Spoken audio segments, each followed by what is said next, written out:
The envelope was heavy, cream-colored, and sealed with a gold foil emblem of a private yacht slicing through sapphire waves. Inside, scripted in elegant calligraphy, the Langston Family Caribbean Cruise, a celebration of legacy and excellence. I ran my thumb over the lettering, remembering last year's insult, when my cousin Bennett forgot to include me on the guest list. This year, they wouldn't forget. I made sure of that. My name is Natalie Langston. I'm 36 years old, and this summer, I was about to give my family the kind of surprise you only see in movies. Just as I finished reviewing the final merger documents for my company, my phone lit up. My mother's name blinked on the screen. I answered. "Natalie," she said, her voice oozing that familiar, tight-lipped sweetness. "We need to talk about the cruise." I leaned back in my chair, floor to ceiling, windows wrapping around my office on the 58th floor of a Manhattan high-rise. Below, I had a perfect view of the harbor, and of Celestia, the 280-foot yacht my family thought they'd chartered for their showy reunion. "What about it, Mom?" I asked. A pause. Then the sigh. "Well, sweetheart, your Uncle Bennett and I agree this year's cruise needs to be more curated." Curated. Out on the dock, I watched as a crew in white uniforms polished brass rails and aligned deck chairs. My deck. My crew. "There'll be some very high-profile guests this time," she went on. "Your father's new associates and Bennett's investors from Europe. We have to protect the family image." Ah yes, the image. The polished, perfect Langstons with their Ivy League resumes and country club smiles. And me, the disappointment, the dropout who left the family's financial firm to waste time on a startup. That waste of time just acquired our biggest competitor in a $5 billion 0-cent deal last week. "And I don't fit the image," I said evenly, watching one of my junior yachts glide past in the harbor. "Natalie, let's not make this uncomfortable," she said. "It's just, people ask what you do, and that online thing, well, it's just not real success." I smiled at the ownership contract sitting on my desk. My online thing had bought the very yacht they thought they rented. "I understand, Mom," I said softly. She exhaled, relieved. "I'm glad. Bennett was worried you'd try to show up anyway." "Oh," I said, standing and straightening my blazer. "Don't worry, I'll be there. And trust me, they'll know exactly who the owner is, who'd been handed everything on a silver platter while I'd built my empire brick by digital brick." "No scene," I promised, my voice smooth. "But I think I'll stop by the marina anyway, just to see you all off." "Oh, Natalie, that's not necessary," my mother began. "I insist." I cut in gently. Family is family, after all. After hanging up, I tapped my intercom. "Maria, is everything ready for tomorrow?" "Yes, Ms. Langston," my assistant replied. "The captain and crew are fully briefed. Though," she hesitated, "are you absolutely sure you want to do it like this?" I leaned back in my chair, memories flashing. Every holiday dinner where I was seated with the children, even in my 30s. The New Year's brunch where Bennett's mediocre real estate win was toasted with champagne, while my multi-million-dollar funding round wasn't even mentioned. The quiet but constant offers from relatives to help me find a real job. "Absolutely," I said. "Let's begin." The next morning, I parked a discreet black sedan at the edge of the private marina. From my window, I watched the Langstons arrive in style. Uncle Bennett's cherry red Ferrari, my father's white Bentley, my mother's pearl Range Rover. All leased, though they boasted of owning every inch. I stepped out into the crisp summer air wearing simple white linen pants and a loose cream blouse. My minimalist look stood in sharp contrast to their deck-ready couture. Gucci sandals, gold-rimmed sunglasses, logo-soaked bags. "Natalie," Bennett called out, already smirking. "Came to see what success looks like?" He gestured grandly toward the Aurelia, the gleaming 280-foot super yacht they believed was theirs for the week. My yacht, which I'd quietly purchased and renovated over the winter. "Something like that," I said, smiling. My mother air-kissed my cheek. "You really didn't need to come, darling. I know all this might be a little hard for you." I glanced at the crew, My crew, moving briskly, loading bags, aligning champagne flutes, preparing the welcome cocktails. Not at all, I replied. I just wanted to make sure everything goes perfectly. Perfect for what? My father appeared, tugging at his cufflinks. You're not still hoping to tag along, are you? Bennett barked a laugh.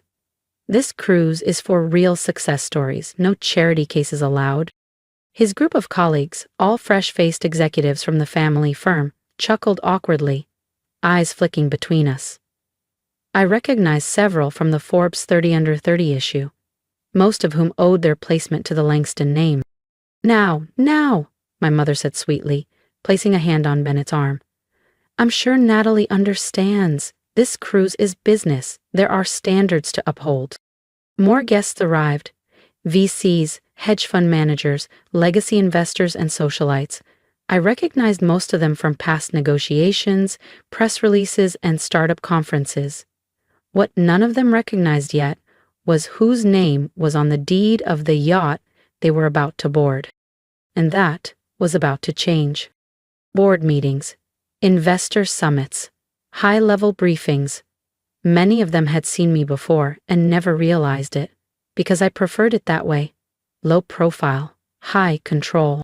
Miss Langston, a voice called from the yacht, we're ready to begin boarding. My father's brow furrowed. That's strange. The captain should be addressing me. I arranged this charter, Uncle Bennett added confidently, months ago. Did you? I tilted my head. Are you sure about that? Before he could sputter out a reply, the captain emerged at the gangway, his pressed white uniform catching the sunlight like glass. Bennett stepped forward, hand extended. Captain, I'm Bennett Langston. We spoke on the phone about the itinerary. But the captain didn't stop. He walked right past him and came to a halt in front of me. He saluted smartly. Welcome aboard your yacht, Miss Langston. Everything is prepared to your exact specifications. Silence rippled across the dock like a wave. Even the chatter of the marina seemed to fade. Your yacht? My mother's voice barely escaped her lips.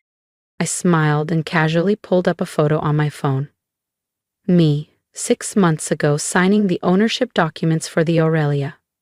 My initials engraved into the gold pen. Did you really think you could rent one of the world's most exclusive super yachts for your little networking cruise? I asked softly. The Aurelia hasn't taken outside clients since I acquired her, along with the rest of this marina. Bennett's tanned face drained a full shade lighter. That's impossible. This yacht costs $180 million, I finished for him. Give or take another 10 for the upgrades. I held the phone out offering the proof. Would you like to see the paperwork? But this was just the prologue. They had no idea. The entire cruise itinerary they'd clung to for prestige was about to be rewritten. By me. The only sound for a long beat was the gentle lap of seawater against the hull. My father recovered first, stepping toward me with his best concerned patriarch look. Natalie, he said in a lowered voice. Let's talk about this. If you've reached this level of success, perhaps it's time we considered folding your company into Langston Capital for the good of the family. I laughed quietly, remembering the way he'd once tossed my pitch deck into the trash without reading past the first page. You mean the business you called a delusion 5 years ago? I asked. The one that didn't deserve the Langston name? He waved a hand dismissively. The past is the past. We're talking about legacy now.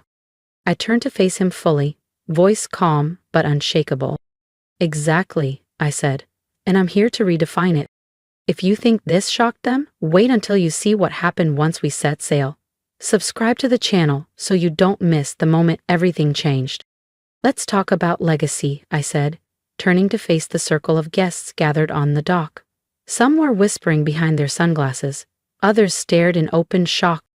6 years ago, I pitched my tech startup to Langston Capital. I glanced at my father and Uncle Bennett. They spent 20 minutes explaining why it would fail, then offered me a job as Bennett's assistant. He shifted uncomfortably, suddenly very interested in his cufflinks. What they didn't know? I'd already locked in 3 rounds of funding. By the time they wrapped up their lecture, I had $50 million, 0 cents, in venture capital lined up. My mother's signature social smile faltered. But you work out of that little office in Soho. This little office is the entire top floor of the Langston building, I said, which, incidentally, I purchased last year. You may have noticed the sudden rent hike. My father paled. The Langston building had been his pride for decades, until an anonymous buyer tripled the rent, pushing him into a far less impressive address uptown. You, he whispered. That was you. I nodded. Along with most of the commercial real estate in the district, I enjoy smart acquisitions. Bennett stepped forward, suddenly charming again. Clearly we misjudged you, but now that we know, we can work together. Think of the potential. Oh, I've been thinking, I replied. I gave a slight nod to the captain, who stepped forward and handed a thick folder to my father. What's this? He asked, flipping it open. Then stopped cold. Ownership transfer paperwork, I said. Langston Capital hasn't been doing so well lately. Risky trades, disappearing clients, the SEC sniffing around. Bennett's face drained of color. How do you know about that? He asked. I know everything, I said, including the fact that unless you receive a sizable cash infusion by month's end, the firm collapses. My voice softened. Lucky for you, I'm willing to buy it at 30 cents on the dollar. The folder slipped from my father's hands, pages scattered across the dock. My mother knelt to gather them, her diamond bracelet catching the light. But that would mean, she trailed off, that I'd own everything, I finished. The firm, the building, the Langston name and finance. All the things you valued more than me. One of Bennett's young associates stepped forward, clearing his throat. I should probably mention, I already work for Natalie, he said quietly. A lot of us do. She's been acquiring investment firms across the city. Several more guests nodded, some physically stepped away from my family and moved subtly toward me. The shift in power wasn't just visible, it was seismic. Now then, I said, turning back to face my stunned family, let's talk about this cruise. I think it's time we discussed the actual guest list. I signaled to Maria, who stepped forward with the same calm efficiency that had helped me build an empire. She handed out fresh itineraries to the crowd. You'll notice a few changes, I continued smoothly. This is no longer a social cruise. It's the kickoff event for the East Coast Tech Futures Conference. 20 of the most innovative startups in the country will be pitching their visions on board my yacht. I let that settle in before adding. Real entrepreneurs. Builders. Not trust fund heirs playing executive. Bennett's face had gone from pink to deep plum. You can't do this, he snapped. These are our guests. A man near the front cleared his throat. One of the so-called friends Bennett had invited. Actually, he said, we're here because Miss Langston invited us. Your firm's been underwhelming lately. We're exploring better options. My mother dropped onto a nearby bench, her flawless posture crumbling for the first time in decades. All this time, she whispered, you let us think that I was a failure? I finished, raising an eyebrow.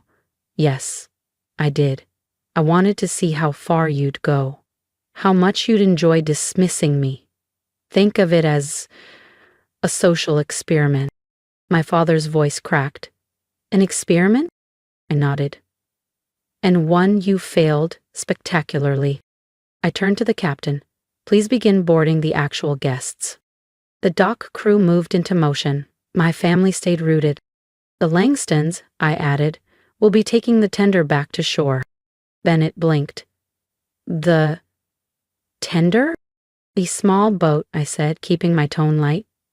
The big one's too expensive for people who call others failures. As my invited guests, tech founders, coders, investors, real builders, began boarding, I stopped my family with one last gesture. Before you go, I have something for each of you. I handed them matching envelopes. Inside, a photograph. Them, on the dock, surrounded by wealth they didn't own, wearing expressions of stunned disbelief as the truth landed. Something to remember the day your daughter rewrote the legacy, I said with a smile. Oh, and Dad, regarding Langston Capital, you have 24 hours to accept my offer before I notify the SEC. I'm sure they'll be very interested in Marcus's creative accounting. You'd do that to your own family, my mother gasped. Family, I repeated. Was it family when you excluded me from everything? When you called me a disappointment? Silence. The funny thing is, I added, my little startup just hit a market cap of $12 billion, 0 cents. That's about 12 times what Langston Capital was worth. I glanced at Bennett. Before the embezzlement, of course? He made a choking sound. I turned to the captain. We're ready to depart. Your ride's waiting, I said, unless you'd rather swim. They turned reluctantly. My mother paused at the edge of the dock, her heels wobbling slightly on the planks. Natalie, we're sorry. We didn't know. That's the problem, I replied quietly. You never wanted to know. I watched as they boarded the tender, a small, unassuming boat, now weighed down by expensive luggage and heavier egos. They looked like mannequins from a broken window display, designer clothes, defeated stares, fading status. Then I turned and walked up the gangway of my yacht, the Aurelia, my $180 million, 0 cents Declaration of Independence. Maria met me at the top. Everything's prepared, Miss Langston, she said. Though, was the tender necessary? They could have called a car, I said, smiling faintly as the little boat bobbed in our wake. But a short ride in humility felt more fitting. The next week, every major business publication ran the headline, Tech billionaire Natalie Langston acquires family firm and rewrites the rules. The photos were everywhere. Me at the helm during the sunset cruise, panels of young founders pitching ideas on deck, 8-figure deals inked over champagne. The SEC investigation hit just days later. Bennett faced criminal charges. My father's name lost what little credibility remained. The Langston legacy in finance crumbled. But I left them one final gift. When they returned home, each of them found a small box on their doorstep. Inside was a miniature model of the same tender boat they'd been forced to ride, down to the chipped paint and scuffed seats. Tucked inside, a handwritten note. Success isn't about the size of your boat, it's about the size of your vision. Thanks for the lesson by example. 1 year later, an invitation arrived. A family dinner. Held at a modest Italian restaurant in Midtown. No yachts, no photographers. I went, same white blouse, same linen pants, but the air in the room had changed. Marcus, now noticeably thinner in his off-the-rack shirt, approached me cautiously. Natalie? I'm sorry. I looked at the brother who had once called me a joke. Sorry you dismissed me? I asked. Or sorry you lost everything because of it? He didn't respond. I stood up, lifting my glass. Success isn't about yachts or real estate or family names. It's about grit, vision, and having the strength to believe in yourself when no one else will. Paused, letting the silence land. Remember that the next time you're tempted to call someone a failure. As I stepped outside, my phone buzzed with breaking news. My incubations launches tech incubator for overlooked entrepreneurs. The photo showed the new facility, full of creators like I once was, dismissed, underestimated, ready to change the world. Sometimes the biggest win isn't just proving them wrong. It's giving others the chance to prove themselves right. And ask for that little internet thing they mocked? It just acquired its 20th company. But who's counting? Well, maybe Marcus is. From the mailroom, entry level, of course. No legacy hires allowed. If you've ever been underestimated, pushed aside, or called a failure, drop a comment below. I want to hear your story.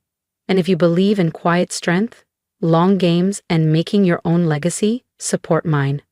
Subscribe, share, and remember, never let someone else define your worth. Rewrite the rules.